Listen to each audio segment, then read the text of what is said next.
It is 7 o'clock.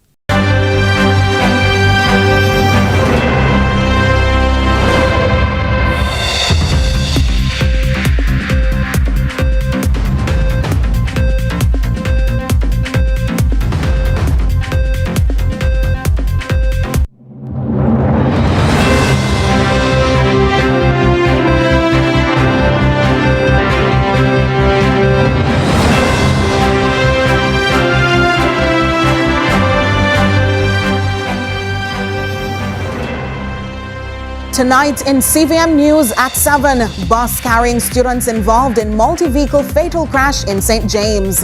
Concerns mount as hurricane season gets underway, but ODPEM insists Jamaica is ready. And government to introduce unemployment insurance scheme, local experts are weighing in. Later on in Small Biz Big Dreams, from the coffee farm to store shelves, how one local entrepreneur is changing the taste of coffee. And in sports, West Indies Women World Cup prep gets a setback after Ireland defeat.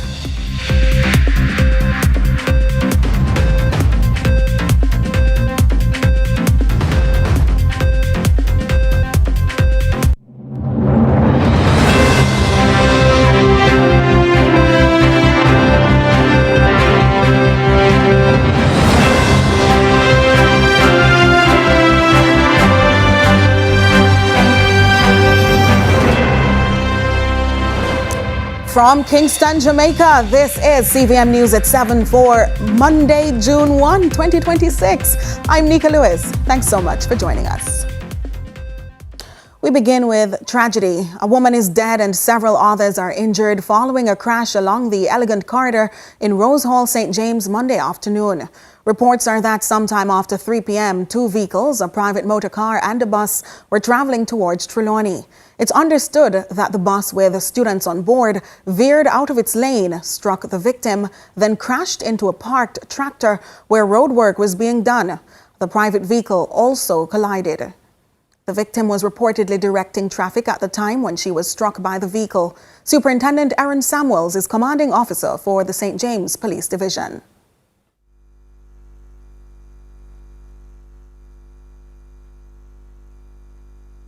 We also cannot at this time confirm the amount of persons who are injured. We are making checks at the hospitals right around as persons were carried to hospitals at Coma Regional in Montgomery and Coma Regional in Falmouth, and also to the hospital facility. So we'll soon have words in terms of the number of persons injured, but at this time we can confirm one person has succumbed to injuries, while several others are at hospitals being treated for injuries. What we are asking at this time is for persons to take due care and concern whilst traversing the roadways. We want them to understand that as traveling along the roadways, please pay attention to persons giving instructions, and also please pay keen attention to the speed limit on the roadway. Meanwhile, concerns are mounting tonight over Jamaica's readiness for the 2026 Atlantic hurricane season, which officially got underway today. But even as many Jamaicans continue to build back after Hurricane Melissa, authorities insist the country is prepared and that measures are already in place to respond to any threat this season may bring. Details from Amoy Harriet. Ready to take on the challenges of managing any emergency that should come our way. Director General for the Office of Disaster Preparedness and Emergency Management, ODPEM, Commander Alvin Gale, in an interview with CVM News on Monday. June 1 marks the start of the 2026 Atlantic hurricane season. It ends on November 30. But while a new hurricane season is now underway, many Jamaicans haven't moved on from the last one. There are dozens of people who remain in shelters over 7 months after Hurricane Melissa. And for many others, home is now a makeshift structure held together by tarpaulin and zinc. Urban planner and public policy expert Professor Carol Archer is concerned. Here's why I'm concerned, particularly as it relates to the building codes and the number of personnel within the local authority who are so trained in the new building code to do the necessary investigation, enforcement, approval. Yes, we still have not moved to the level where we have full training and certification on the building officers. Commander Gale, however, insists the country is ready. Based on our assessments, we do believe that the national system is operationally ready and also response capable. Notwithstanding, there may be a few areas that we need to target for improvement. I will say it really depends on the scale of the operations. Melissa for us was a really large event. Our ability to scale up the national system to the size required may be our greatest challenge, but we have put systems in place. We do have the Jamaica Defence Force, the Fire Brigade, the Jamaica Constabulary Force as our boots on the ground. So we do have those operational elements ready to give an effect to any disaster recovery response mechanism that we need to put on the ground. But Professor Archer is calling into question a number of infrastructural challenges she says needs to be addressed if the country intends to withstand any major disasters. To fully agree with the Director General in terms of the state of readiness. How have we moved on the capital expenditure to improve on a certain infrastructure in communities, especially the communities that have been most affected, to restore the road network, to restore the bridges, and to address the drainage. Amoy Harriet, CVM News. And in the meantime, Director General of ODPEM, Commander Alvin Gale, says more money from the Melissa donations is now being spent. His comment follows a recent audit which revealed that only $26.2 million of the $1.4 billion donated had been spent as of January 2026. The government attributed the slow spending to strict verification and approval processes it said ODPEM had to undertake. Commander Gale says since the audit, more funds have been released to support roof repairs. We will continue to treat the matter of the government-directed roof repair program. I believe we did hear from the Prime Minister the directive to look at least another 500 roofs being repaired. So spending is ongoing. Exactly how much more the money, Commander, since the report? I believe we are up to about 160 plus. I don't want to come in the figure offhand. I don't have it with me right now. But spending has been occurring, and we also are looking at the matter concerning the foundations for the containerized housing solutions. That is about another 600 million, which has been committed for that project. So spending is ongoing, and we're spending the funds such that we can see tangible solutions coming out of the donated funds. And a thick plume of Saharan dust is affecting Jamaica, prompting warnings from health and environmental authorities about its potential impact on air quality and public health.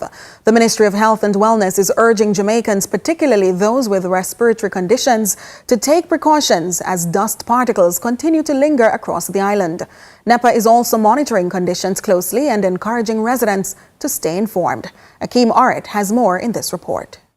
The familiar haze hanging over Jamaica's skies is more than just an inconvenience. It is the latest blanket of Saharan dust, a weather phenomenon that travels 4,143 miles across the Atlantic Ocean before reaching Jamaica. As the Saharan dust moves across the island, manager of the Air Quality Management Branch at the National Environment and Planning Agency, Jodian Marston, says the agency is monitoring and tracking the movement of the dust. We basically track using satellites, and that is in conjunction with the Met Services as well. We also do our ground monitoring of particulates, because what Sahara dust, the Sahara dust intrusion will cause is an increase in particulate pollution. So we track concentration of particulate matter at the ground level as well. The Ministry of Health and Wellness has since warned that exposure to the dust can aggravate respiratory illnesses such as asthma, chronic obstructive pulmonary disease, respiratory infections, and allergies. Beyond the health concerns, the air quality manager says the dust can have significant effect on the environment. In some areas, we have seen where the air quality has deteriorated from good to moderate, and in some cases, it has also deteriorated to unhealthy. What it does is not only increasing the air pollution, but it can also cause algal blooms when the dust is deposited over our waterways. It can also transport soil-borne bacteria and fungi, and that can have an effect on our agriculture as well.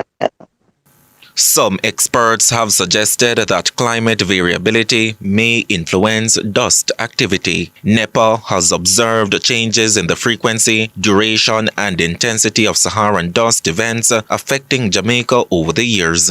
We have on record these intrusions as far back as probably the 70s or earlier. But what we have noticed is that in recent times, the intensity of these storms has increased. If you look back in 2020, we had a major dust intrusion, and the scientific community has really labeled this as a Godzilla storm because of the magnitude of the impact. And so, yes, we believe that climate variability is having an impact on these storms. And so we really need to ensure that we are taking the necessary precautions to increase our responsiveness to these storms.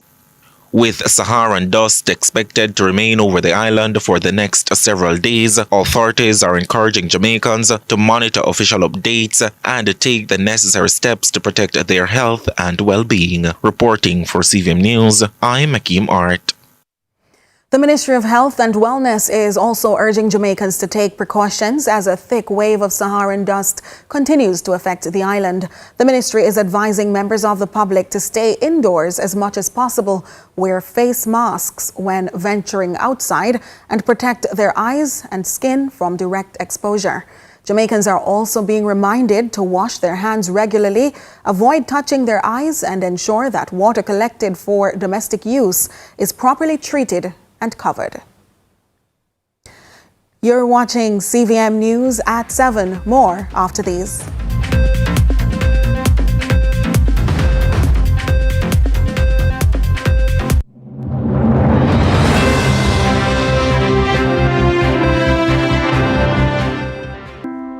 Before the first patty is made, there are hands that raise it, hands that grow it, hands that move it, hands that bake it, and hands that serve it. For Jamaica, by Jamaica. Through challenges and changing seasons, they stood strong. They built with us.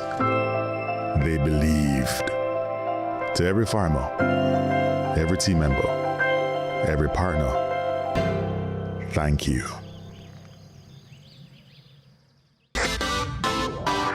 Every dream conquered is another dream gained. I land and I fly again like a jet plane. Headed straight in your direction, 'cause I'm wiser, one step closer. I'm winning 'cause I work so hard. And the music keeps on playing, and the people that I say we are march up the night.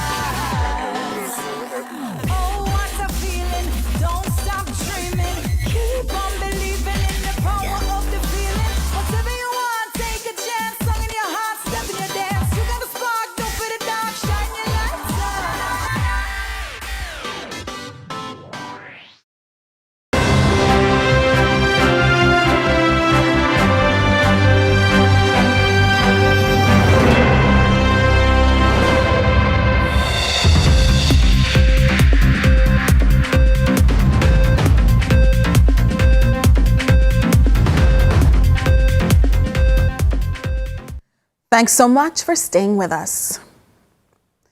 The hearing of a Section 31D application in the Clansman gang trial was delayed on Monday after defense attorneys raised concerns about disclosure relating to photographs of deceased witness Shanice Roberts. Carla Ramdeen was in court and files this report.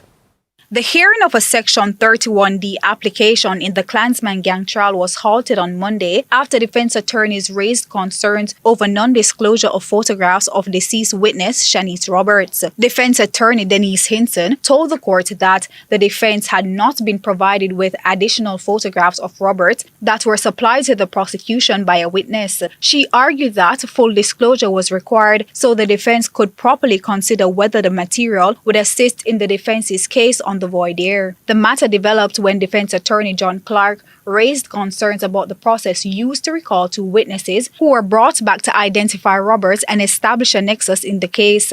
Clark argued that in the interest of justice and fairness, the prosecution should disclose the circumstances under which the witnesses were contacted and instructed to return to court. He submitted that the information should be put in writing and provided to the defense.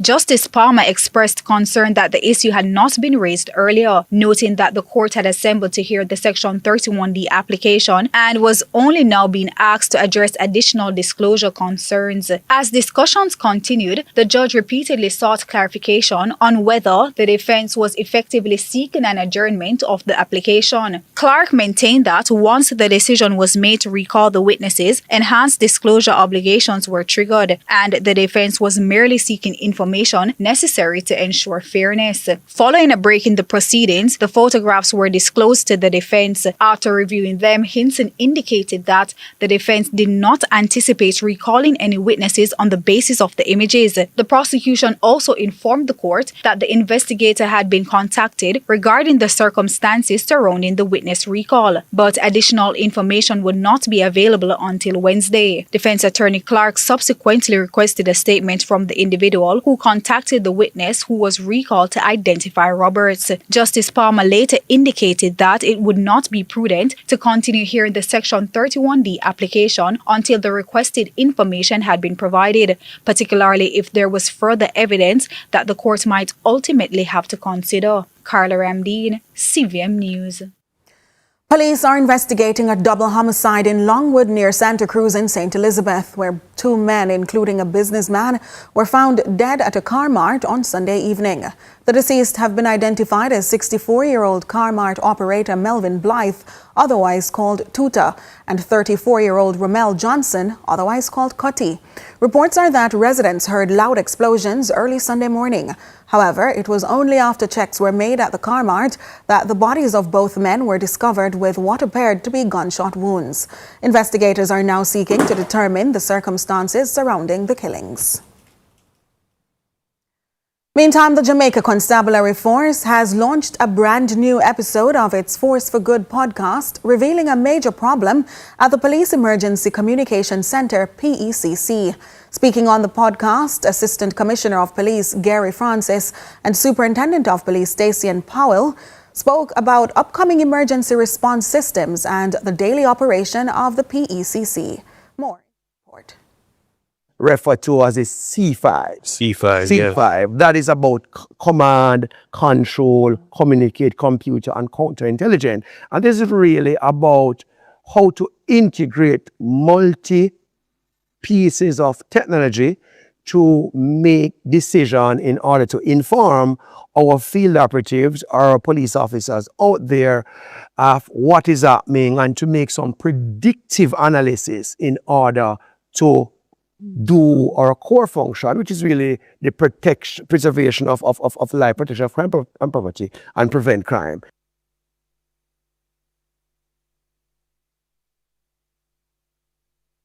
Is being made for Africa Day to receive greater national recognition and to remain a fixed date on Jamaica's calendar. People's National Party advocates argue that recent changes to the observance affected participation and diluted its significance. With the details, here's Kevin Black.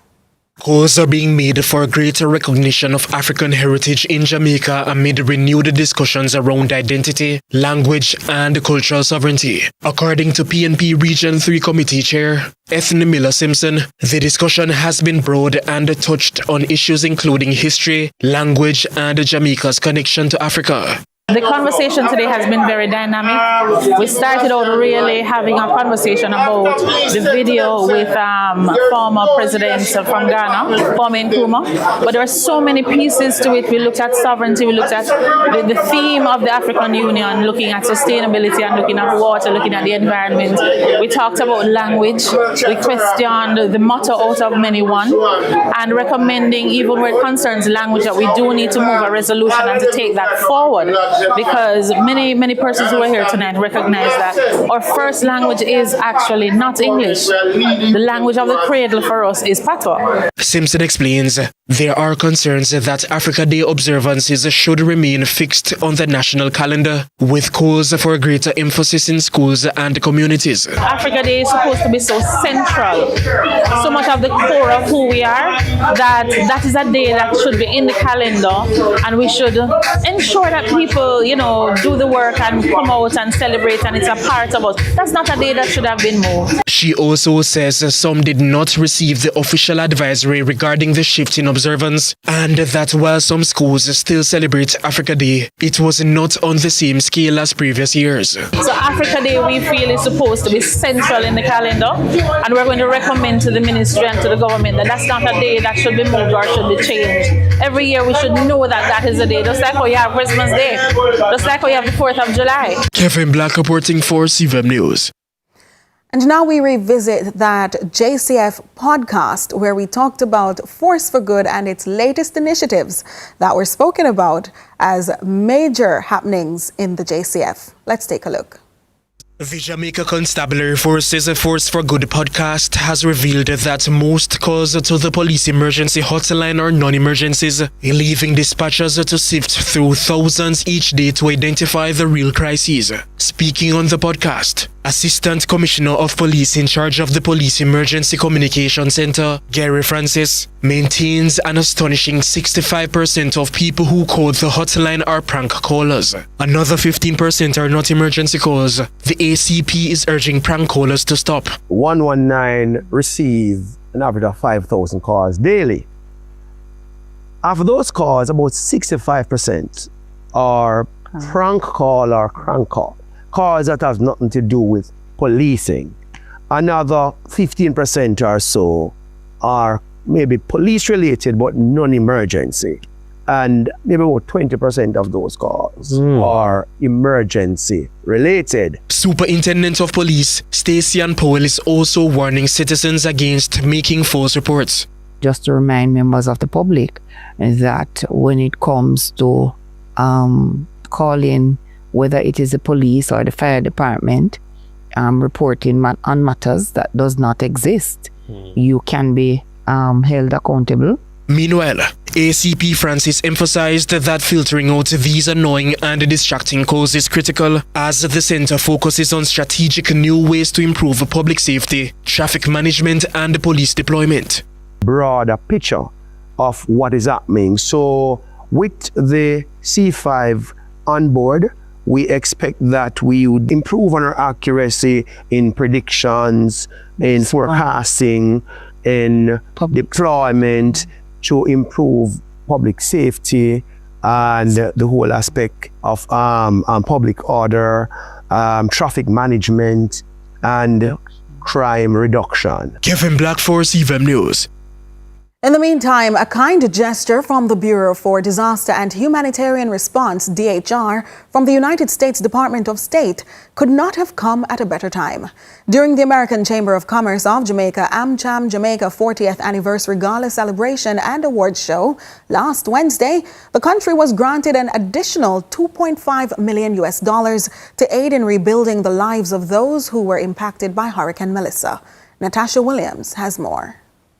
Families across the island continue to recover from Hurricane Melissa. The U.S. State Department has once again extended assistance by donating an additional $2.5 million to support the country's post-hurricane recovery efforts. The donation was announced during the 40th anniversary gala of the American Chamber of Commerce of Jamaica, AmCham Jamaica. Taylor Garrett, Deputy Assistant Secretary in charge of the Bureau for Disaster and Humanitarian Response, DHR, at the United States Department of State, said the donation not only strengthens the bilateral relationship between Jamaica and the United States, but also deepens the collaboration on disaster preparedness with local communities and private and government sectors. And as we plan together for this year's storm season and anything that may come our way, know that the United States stands with you.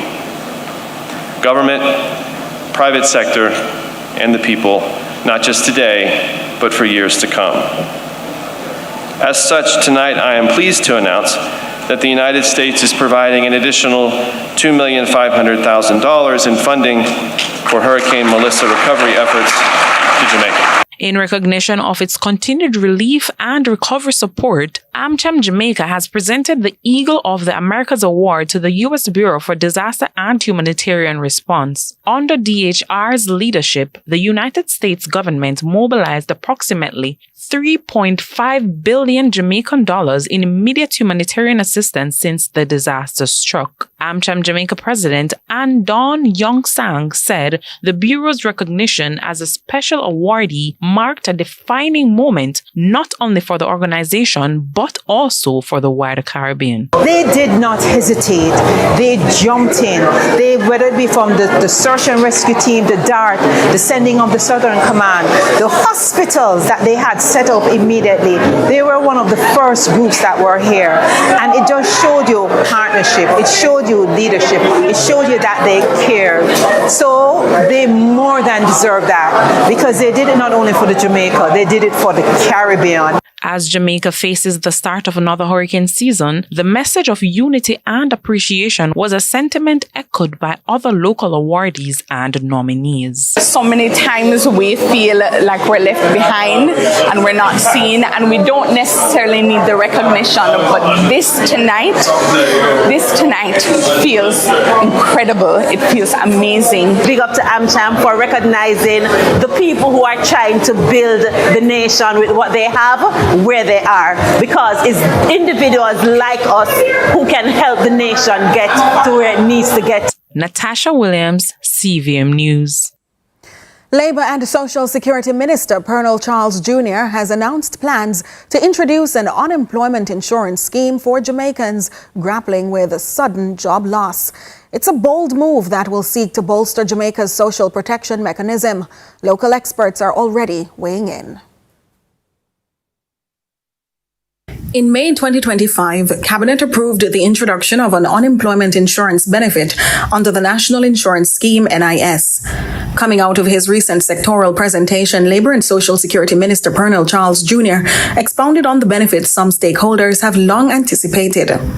So unemployment insurance is one of the new elements that we are working on now to integrate into our comprehensive package that we have to strengthen and to modernize social protection in the country.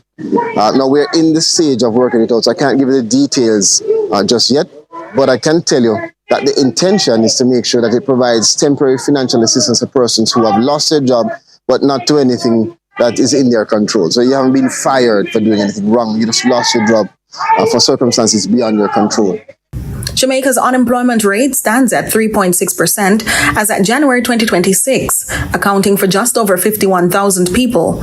Of that, some 17,900 are youth. Helene Davis-White is General Secretary of Jamaica Association of Local Government Officers, JALGO, and immediate past president of the Jamaica Confederation of Trade Unions. She says workers have welcomed the news. Unemployment insurance cannot be something that is paid no matter how long is the period of unemployment. So usually there are cut-off periods. And in a lot of these schemes, based on what was the information that we were able to gather, people have to demonstrate they're actually looking for a job. So that it is not a benefit that will be there to encourage workers not to work. but it is really there to help to tide you over until you are able to find other employment. So I think that is something that workers certainly have to take into account. The Labour Minister says the program will be linked to the Labour Market Information System and Electronic Labour Exchange, allowing unemployed persons to register and access support. The measure forms part of the Spiro initiative, social protection for increased resilience and opportunity, aimed at strengthening support for Jamaica's workforce. Economist Sondre Roden says key international players, including the World Bank and the International Labour Organization, have played a role. He notes it's a feature in several developed nations. Not only emerging economies are trying to implement this. In some spaces, Denmark, Germany, for example, these type of schemes exist where there is support for those who would have now lost their jobs because of the external economic shocks, and it serves as an economic absorber so that, all those impacts that would have been felt if, just another person is unemployed, there's no income, no safety net, maybe they didn't have enough savings to continue on. That, when you look at it, that becomes another burden to whichever government, because you're going to have somebody else who could be working, isn't working, and now in need of support. We take a break. Stay with us.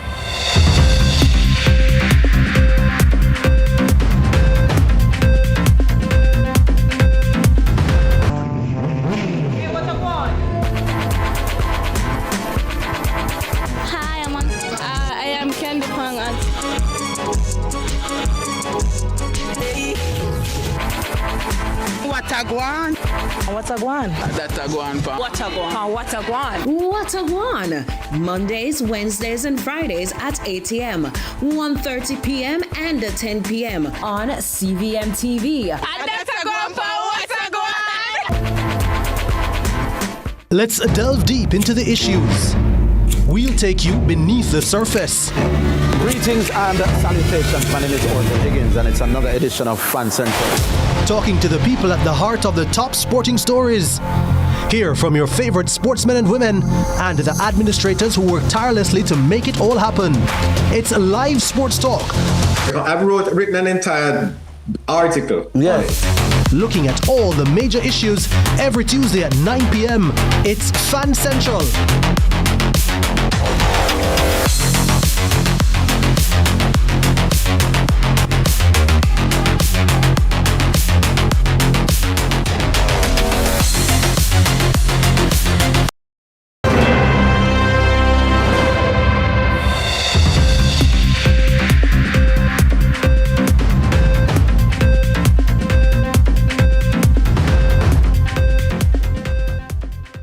Thanks so much for staying with us.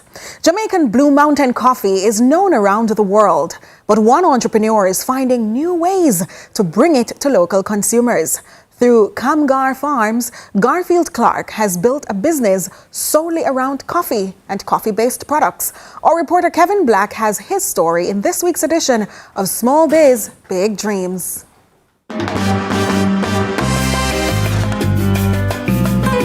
This time on Small Biz, Big Dreams, we prepare your belly to consume Kangar's sweet and sour gourmet jelly. This is Small Biz, Big Dreams.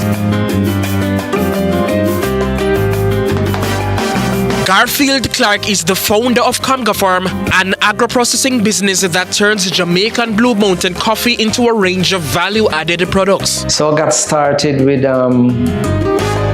about 5 acres of coffee farm.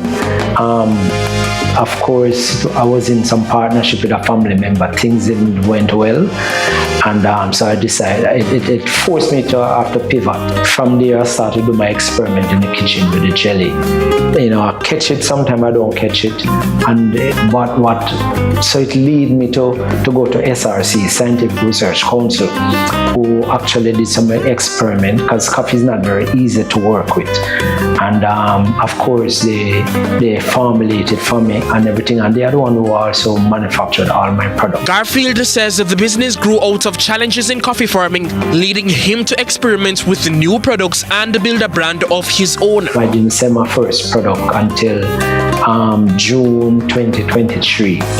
And from there, the journey has been, the rest is history. So this is our Kamgar sweet and spicy gourmet jelly. And this product has been nominated for Observer Food Award 2024. This product, it's a great enhancer, meaning anything that doesn't taste good, you know, you can put it on it and it enhances the flavor. And we also have a coffee jackass can. All time something come back again, I can call it that way. Yes, so this now it's have the consistency of a jackass can, but it's not as thick as the original. It's much thinner, less flour, and more coconut with coffee and different spices in it as well. Today, Kamga Farms products are sold in several retail outlets, and Garfield is encouraging other entrepreneurs to stay compliant, seek support, and remain resilient. There are challenges. Every company, all the big companies come with challenges, you know, and it's not a smooth road. But once you adhere to the different rules and with also resilience, you can make it. So the contact number is 876-337-8531. That's 876-337-8531. And you can find me on Instagram. My Instagram page is official_Kamgar Coffee. Or you can go online and look up for kamgarcoffee.com. Next week, we continue our quest to give entrepreneurs an avenue for success. But until then, for Small Biz, Big Dreams, I'm Kevin Black.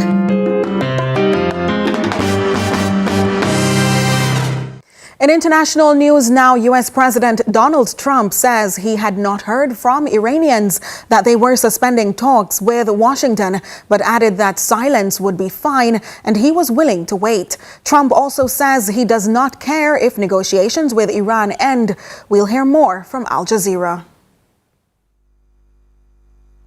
But Donald Trump has been saying that he hasn't heard any confirmation that the Iranians are no longer going to continue negotiations with the United States side. Of course, that has been reported by the semi-official agency in Iran. What he did say is he thinks they have been talking too much and a period of silence might not be a bad thing. He's also said, just in the last few minutes, that he doesn't care if negotiations with Iran are over, and also he doesn't worry about the cost of oil. Now, what is interesting is since these reports started circulating, the futures prices of oil has soared dramatically, up over the $100 mark. It was less than that when the markets opened on Monday. And at least one CEO has said that there is the possibility that because of the lack of stock that they have, that the price of oil may go as high as $150, $160 a barrel. That would obviously have huge economic implications. Now, it's been reported by an Israeli TV channel that Donald Trump has been in a telephone conversation with Benjamin Netanyahu in the last hour. No confirmation from the White House side on that. But what we do know is that this isn't just a negotiation between the United States and the Iranians. We saw that a few weeks ago when Donald Trump said he was an hour away from ordering the restart of the war with Iran, but it was the intervention of the GCC nations, the Gulf Cooperation Council nations, that actually urged him to continue with negotiation. So there may... We take a break. Sports is next with Jordan Ford.